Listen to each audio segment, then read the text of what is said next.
Yes, I'm a king, I think I'm a king, I really want to leave you with this message. Those of us from the African continent are not going to lament to anybody.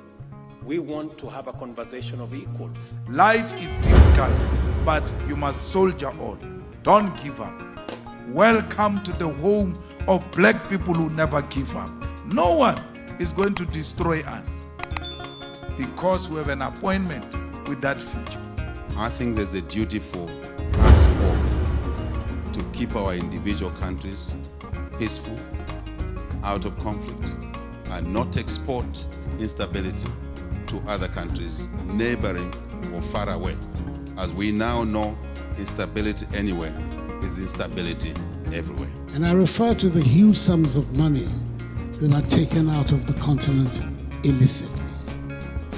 We've been told that we're dealing in the order of $100 billion a year annually of monies that are taken out of the continent illegally, illicitly.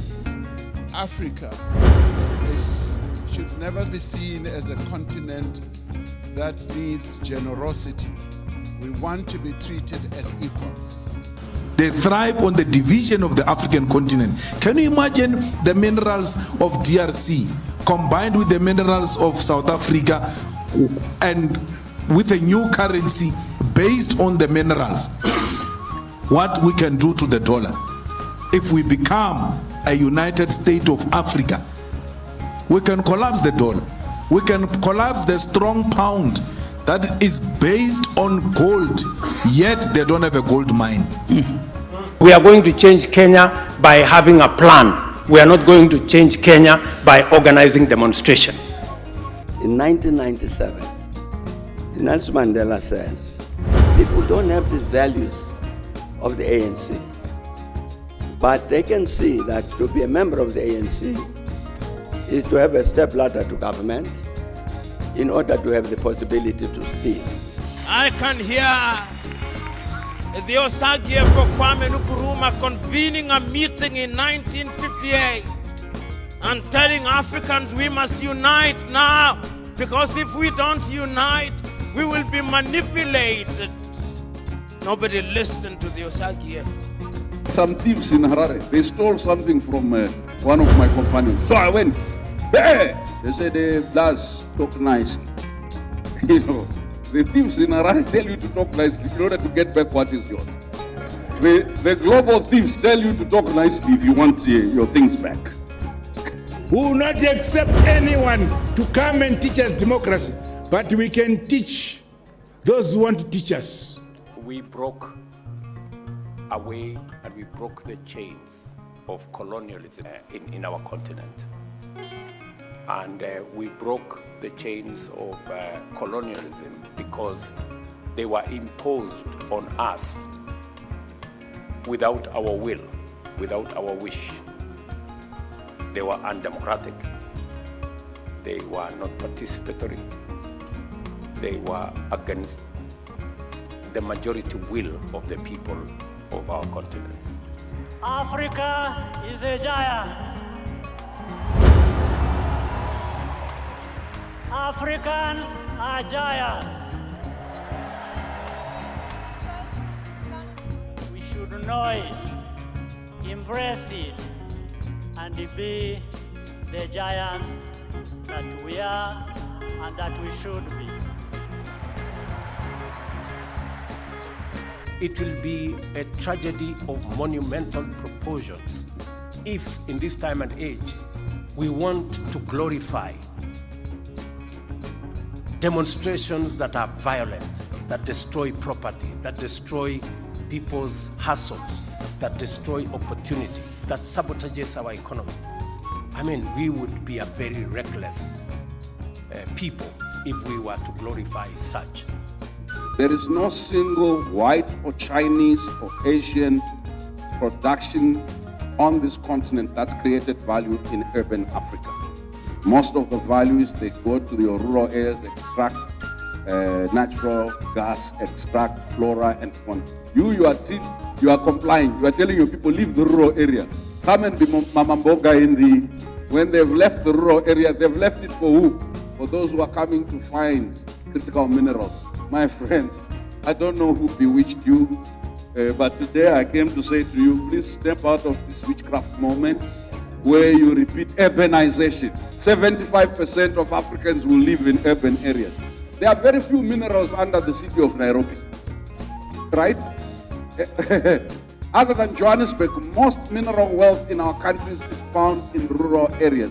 That's why we need Africans out of rural areas so that they can come and live in slums, so that we can now be running philanthropy to give them water, to give them wash services, to give. And we feel we have empowered them. There seems to be nostalgia here about the beauties of colonialism, which I'm sensing from some of the questions, but also everybody tries to say the history of Zimbabwe starts in 1980. It doesn't start in 1980. It starts before 1980. The white population and its racist policy for that particular time, they were let scot-free by the same countries in the West which are now championing these groups which are here, and some of them which are here saying democracy, democracy, this, democracy, that.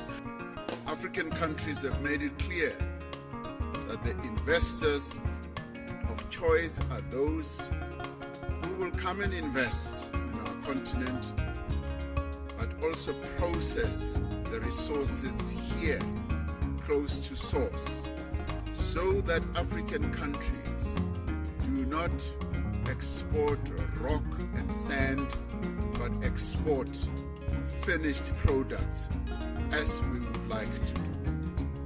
The African continent has got a great wealth of policy positions about itself. As a continent, we've got the policy on democracy. We've got policy on the gender question. We've got a policy on children, on the economy, on peace and security. So the continent does not need to be educated by anybody at all about its own future.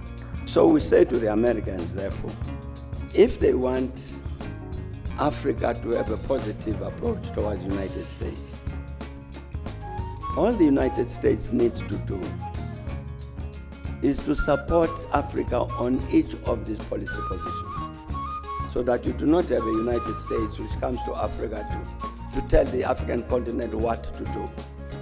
Some years ago, the Nigerian government passed a law that makes it a crime to be gay.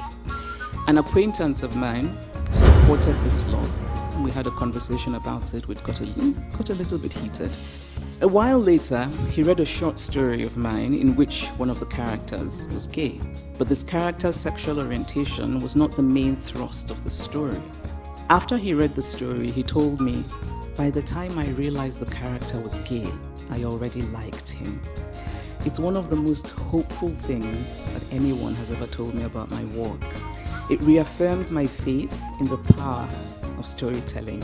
Because of a story, this acquaintance of mine saw the humanity of the person whose human rights he had earlier been in support of squashing. Stories matter, and words matter.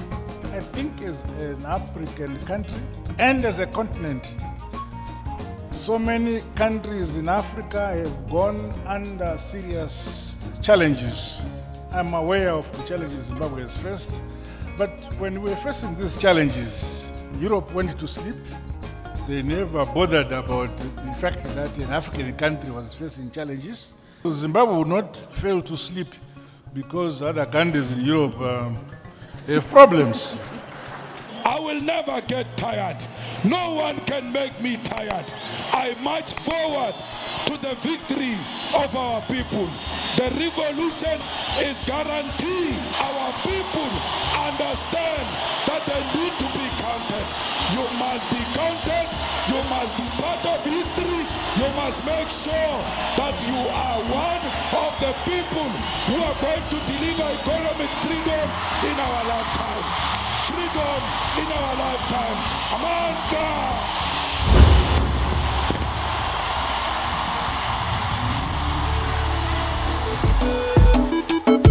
I'm a king, yes, I'm a king, I think I'm a king,